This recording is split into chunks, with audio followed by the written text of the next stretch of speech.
You're watching Steve TV. That's right, Steve TV.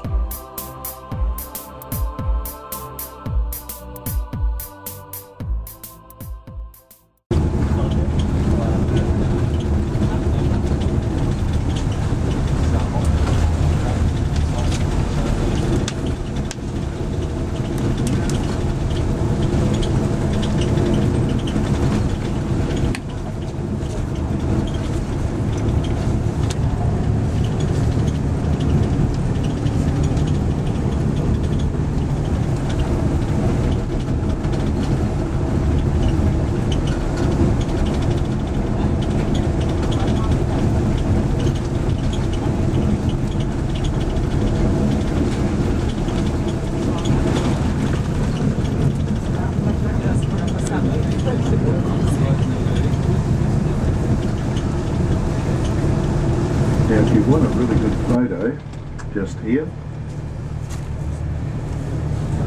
just take a picture of the signpost here on the left hand side, because Wilson is my second name, okay? That's how you spell it. So, probably the best photo you'll take all day in these couple of days. The clouds are beautiful. That's through a tinted window. It looks gorgeous.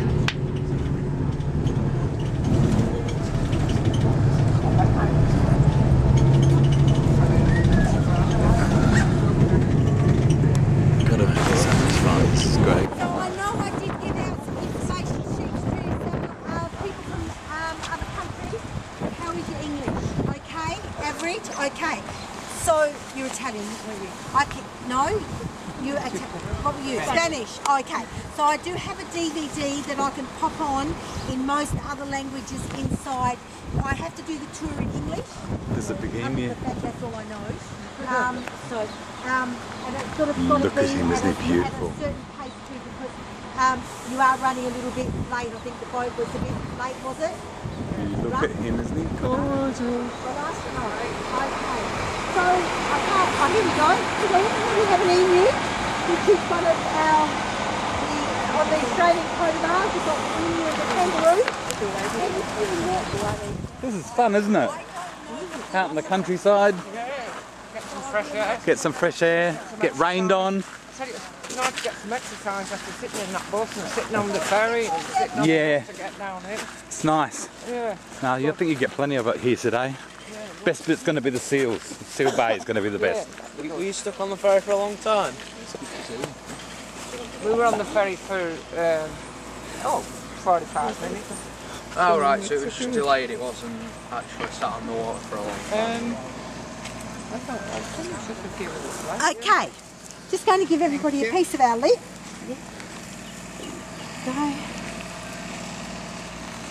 Okay.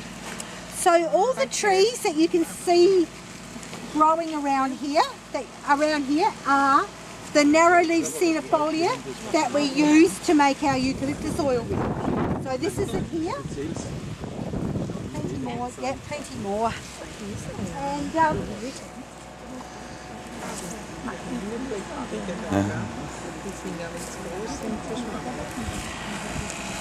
It's a eucalyptus distillery over there. Now, how many haven't got any? There we go. One for you, one for you. You got some? There we go. Thank you. Okay. So, in Australia, there are 1,000 different varieties of eucalyptus tree. And of that 1,000, only 10 are any good for producing eucalyptus oil. The one that we have here growing native in this part of the island is the third best in Australia. So what we need you to do is just grab your leaf that I've given you and give it a good vigorous rub. Give it a good rub and then smell your hands. Beautiful. So Smells like eucalyptus. Yeah. Now the making of the eucalyptus oil is seasonal, November through to March. So we want after these winter rains, and up to that pipe goes a mixture of oil and water in a steam down inside the big condensing tank, where it turns back into a liquid and comes out through this pipe here as a trickle oil and water mixed. This is just a really simple separating process. Oil is lighter than water, so the oil rises to the top. The oil runs out through the bottom, the top pipe, and the water runs away through the bottom. This one's just for you, Julie. I'm at the Emu Ridge Eucalyptus distillery, and I'm in the gift shop, and they've got these posters about the feral cats. And look, you can even buy feral cat skins. Isn't that terrible? I knew you'd love that. You're watching Steve TV. The farmers have done a reasonable job here, leaving quite a bit of native vegetation amongst the farmland here on the island. And what you're looking at the moment is pretty much how it is right across the island. There are no big open areas on the island. You have a lot of little hedgerows throughout the farmers' properties as well.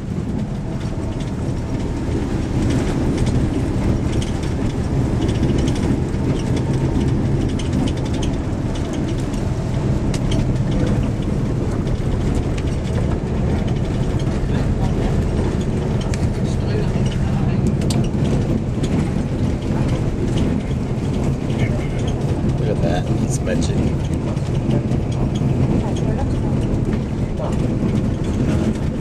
Sun's shining. Wouldn't know it was raining on us a little while ago.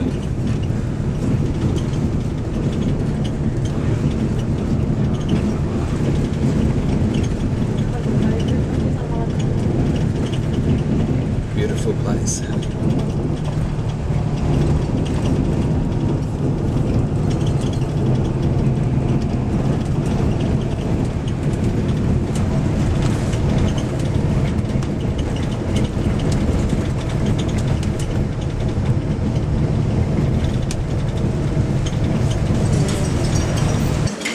Have you got friends Just over over there.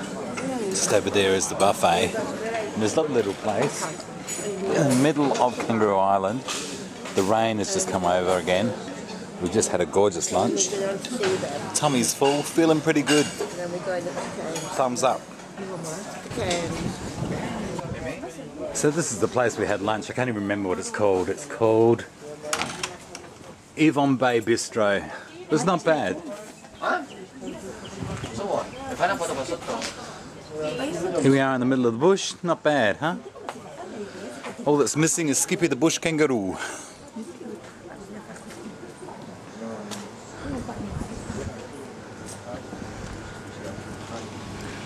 No, pretty enjoyable tour.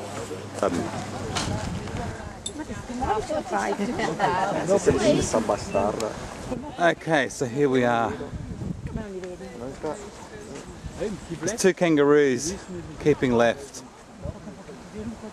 We were just walking to the Birds of Prey show, and these kangaroos decided they'd just come and have a look. The bus is coming past, so that might freak them out a bit.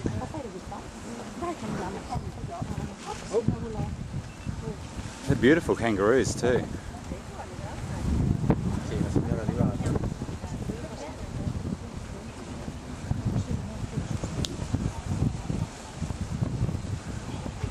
Isn't that cute? She wants to get close to him. The wild kangaroos ain't going to come close. They'll be gone before you get near them, love.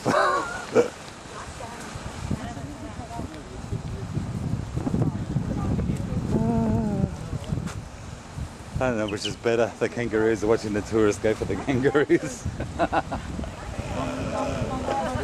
There they go. Such beautiful creatures.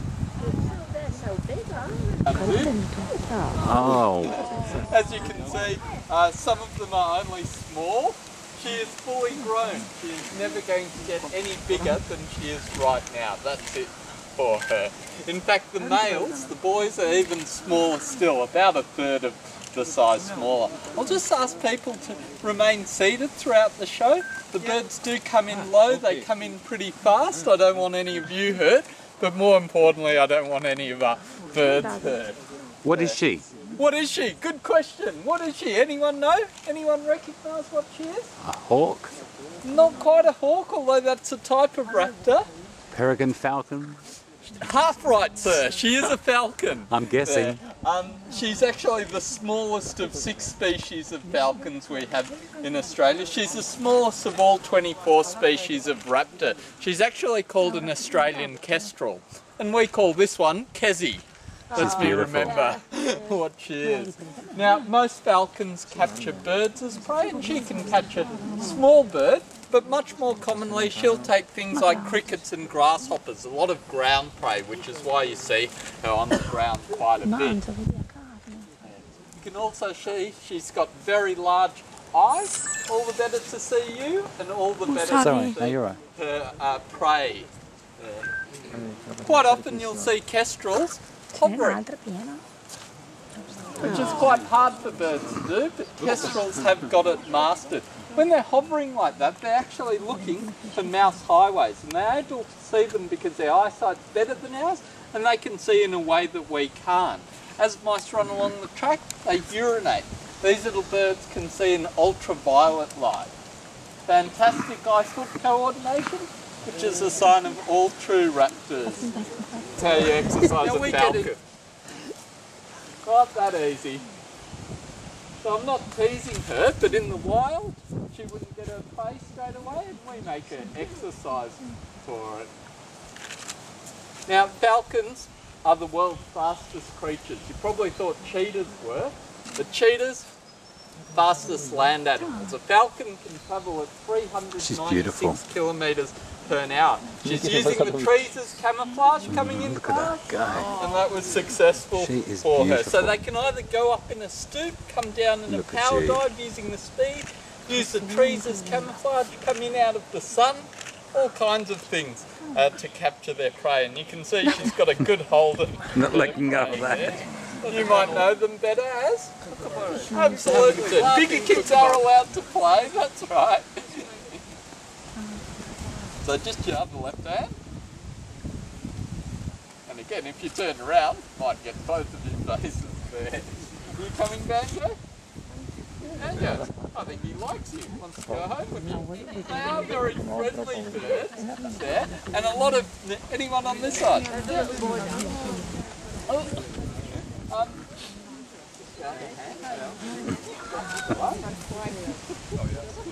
Because they are so friendly, a lot of people think, oh, it's a good idea to feed kookaburras. Shouldn't feed any wild animals. People feed them inappropriate things. Oh, no double dipping. Yeah. You can come out. Okay. Just your other hand. That's the way. If you turn around. Turn around and face the camera and make sure we can see your face. You can actually bring her in close, okay? And you can give her a pat. She's not going to hurt you. Yeah. People feed inappropriate things like minced meat, which gets caught in the bottom of their beak. Anyone else yet?